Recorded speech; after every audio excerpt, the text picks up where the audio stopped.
فبأي آلاء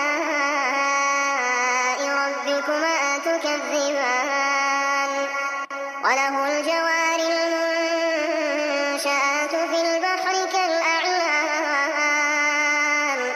فبأي آلاء ربكما تكذبان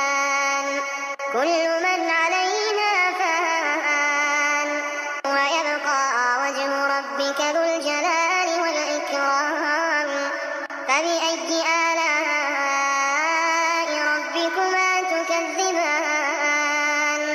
يسأله من في السماوات والأرض كل يوم هو في شأن فبأي